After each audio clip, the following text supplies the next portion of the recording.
1128 ಬಾರ್ಡೋಲಿ. ಇದೊಂದು ಜಾಗದ ಹೆಸರಷ್ಟೇ ಅಲ್ಲ, ಇತಿಹಾಸದ ಒಂದು ಪುಟವೂ ಅಲ್ಲ, ಇದೊಂದು ಕಿಡಿ. ಹೌದು, ಇಡೀ ದೇಶಕ್ಕೆ ಬೆಂಕಿ ಹಚ್ಚಿದ ಒಂದು ಕಿಡಿ. ಒಂದು ಸಣ್ಣ ಊರಿನ ರೈತರು ಬಲಾಢ್ಯ ಬ್ರಿಟಿಷ್ ಸಾಮ್ರಾಜ್ಯವನ್ನೇ ಬುಡಮೇಲು ಮಾಡಿದ ಕಥೆ ಇದು. ಈ ಇಡೀ ಕತೆ ಶುರುವಾಗಿದ್ದೇ ಒಂದೇ ಒಂದು ನಂಬರ್ನಿಂದ, +22%. ಅಬ್ಬಬ್ಬಾ, 1928ರಲ್ಲಿ ಬ್ರಿಟಿಷ್ ಬಾಂಬೆ ಪ್ರೆಸಿಡೆನ್ಸಿ ಬಾರ್ಡೋಲಿ ರೈತರ ಮೇಲೆ ಇದ್ದಕ್ಕಿದ್ದ ಹಾಗೆ ಇಷ್ಟು ದೊಡ್ಡ ತೆರಿಗೆಯನ್ನು ಹಾಕ್ಬಿಡ್ತು. ಇದೇನು ಸುಮ್ಮನೆ ಒಂದೇ ನಂಬರ್ ಅಲ್ಲ, ನಿಜ ಹೇಳ್ಬೇಕಂದ್ರೆ ಅವರ ಬದುಕಿನ ಮೇಲೆ ಬಿದ್ದ ಸಿಡಿಲು ಇದ್ದ ಹಾಗೆ. ಈಗ ನೋಡಿ ಪರಿಸ್ಥಿತಿ ಹೇಗಿತ್ತು ಅಂತ. ಒಂದು ಕಡೆ ಪ್ರವಾಹ, ಬರಗಾಲ, ಬೆಳೆ ಪೂರ ನಾಶ, ರೈತರ ಆದಾಯ 30ರಿಂದ 40% ಬಿದ್ದೋಗಿತ್ತು.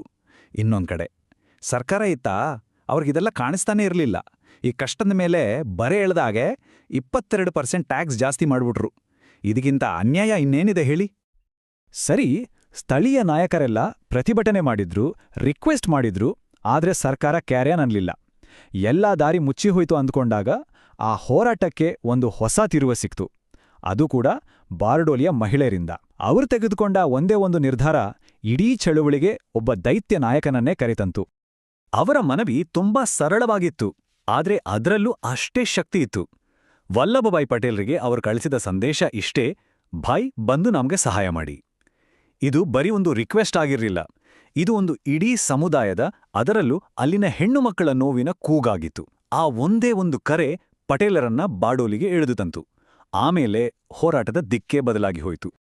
ಸರೇ, ಪಟೇಲ್ ಬಂದ್ರೋ, ಆದ್ರೆ ಲೀಡರ್ಶಿಪ್ ತಗೊಳ್ಳೋ ಮುಂಚೆ ಅವರು 3 ಕಂಡೀಷನ್ ಹಾಕಿದ್ರು.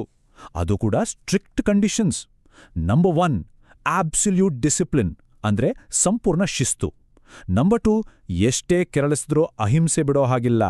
ಮತ್ತು 3ನೇದು, ನಮ್ಮ ಫೋಕಸ್ ಕೇವಲ ಈ ಟ್ಯಾಕ್ಸ್ ಇಶ್ಯೂ ಮೇಲೆ ಮಾತ್ರ ಇರಬೇಕು, ಬೇರೆ ಯಾವ ರಾಜಕೀಯನೂ ಬೇಡ. ಜನ ಈ 3ಕ್ಕೂ ಓಕೆ ಅಂದಮೇಲೇನೆ ಅವರು ಹೋರಾಟದ ಜವಾಬ್ದಾರಿ ತಗೊಂಡ್ರು. ಪಟೇಲರ ಲೀಡರ್ಶಿಪ್ನಲ್ಲಿ ಜನ ರೆಡಿಯಾದ್ರು. ಹಾಗಾದ್ರೆ ಅವರತ್ರ ಇದ್ದ ಅಸ್ತ್ರವಾದ್ರೂ ಯಾವುದು? ಅದು ತುಂಬಾ ಸಿಂಪಲ್, ಅದೇ ತುಂಬಾನೇ ಪವರ್ಫುಲ್. ಏನಂದ್ರೆ, ಹೊಸ ಟ್ಯಾಕ್ಸ್ ಕಟ್ಟೋದಕ್ಕೆ ಪಕ್ಕಾ ನಿರಾಕರಣೆ. ಒಂದೇ ಮಾಟಲ್ಲಿ ನಾವು ಟ್ಯಾಕ್ಸ್ ಕಟ್ಟಲ್ಲ. ಇದನ್ನೇ ನೋ ರೆವೆನ್ಯೂ ಮೂವ್ಮೆಂಟ್ ಅಂತ ಕರೆದಿದ್ದು.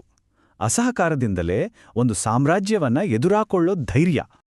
ಇದನ್ನ ನೋಡಿ ಬ್ರಿಟಿಷರು ಸುಮ್ಮನೆ ಕುಟ್ಕೊಳ್ತಾರಾ? ಖಂಡಿತ ಇಲ್ಲ. ಅವರ ರಿಯಾಕ್ಷನ್ ತುಂಬಾನೇ ಕ್ರೂರವಾಗಿತ್ತು.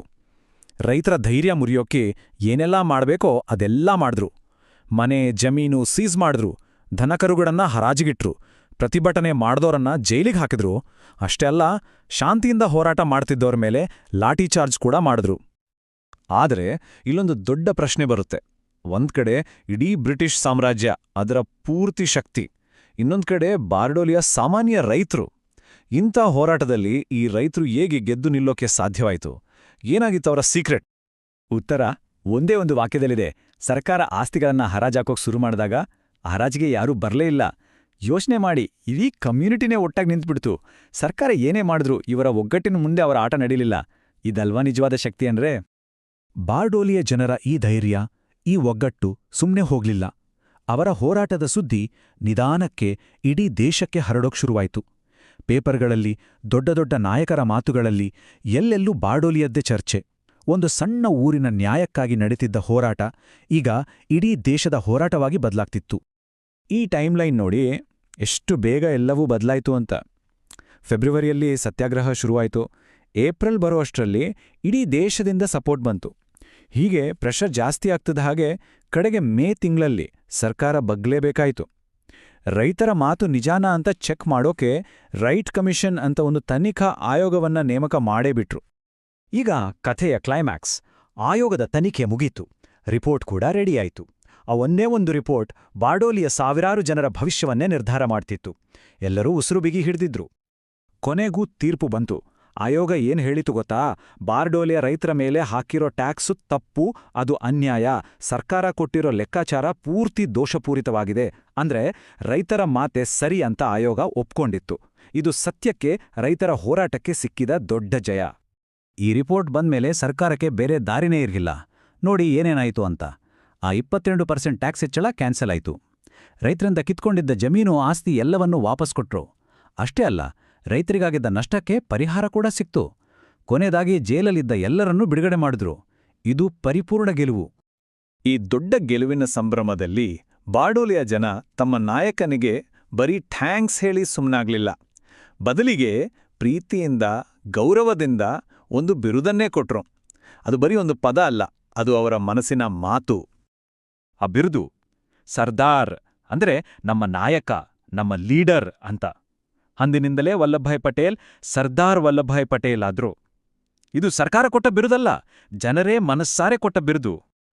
ಹಾಗಾದ್ರೆ ಈ ಇಡೀ ಘಟನೆಯಿಂದ ನಾವೇನ್ ಕಲಿಬಹುದು? ಬಾರ್ಡೋಲಿ ಸತ್ಯಾಗ್ರಹದ ಅಸಲಿ ಮಹತ್ವವಾದ್ರೂ ಏನು? ಇದು ಬರೀ ಒಂದು ಟ್ಯಾಕ್ಸ್ ವಿರುದ್ಧದ ಗೆಲುವಲ್ಲ, ಇದಕ್ಕಿಂತ ದೊಡ್ಡದು. ಇದು ಭಾರತದ ಸ್ವಾತಂತ್ರ್ಯ ಹೋರಾಟಕ್ಕೆ ಒಂದು ಹೊಸ ದಾರಿದೀಪವಾಯಿತು. ಕೊನೆಯದಾಗಿ ಹೇಳೋದಾದ್ರೆ, ಬಾರ್ಡೋಲಿ ಒಂದು ಬ್ಲೂಪ್ರಿಂಟನ್ನೇ ಸೃಷ್ಟಿ ಮಾಡಿಬಿಡ್ತು. ಮೊದಲನೇದಾಗಿ, ಒಗ್ಗಟ್ಟಾಗಿ ಶಾಂತಿಯಿಂದ ಹೋರಾಡಿದ್ರೆ ಎಂತಹ ಶಕ್ತಿ ಇರುತ್ತೆ ಅಂತ ಇಡೀ ದೇಶಕ್ಕೆ ತೋರಿಸ್ಕೊಡ್ತು. ಗಾಂಧೀಜಿಯವರ ಸತ್ಯಾಗ್ರಹ ಅನ್ನೋ ಐಡಿಯಾಗೆ ಒಂದು ಪ್ರಾಕ್ಟಿಕಲ್ ಗೆಲುವು ತಂದುಕೊಡ್ತು. ಮುಂದೆ ನಡೆದ ದೊಡ್ಡ ದೊಡ್ಡ ಚಳುವಳಿಗಳಿಗೆಲ್ಲ ಇದೇ ಒಂದು ರೋಡ್ ಮ್ಯಾಪ್ ಆಯಿತು. ಕೊನೆಗೆ ಈ ಒಂದು ಪ್ರಶ್ನೆನ ಕೇಳೋಣ. ಒಂದು ಸಣ್ಣ ಜಾಗದ ಒಗ್ಗಟ್ಟಾದ ಜನರ ಶಕ್ತಿ ಇಡೀ ಸಾಮ್ರಾಜ್ಯವನ್ನೇ ಅಲುಗಾಡಿಸಬಲ್ಲದು ಅಂದ್ರೆ, ಹಾಗಾದ್ರೆ ಸಾಮೂಹಿಕ ಶಕ್ತಿಯ ನಿಜವಾದ ಪೊಟೆನ್ಷಿಯಲ್ ಎಷ್ಟಿರ್ಬೋದು? ಯೋಚಿಸಬೇಕಾದ ವಿಷಯ ಅಲ್ವಾ?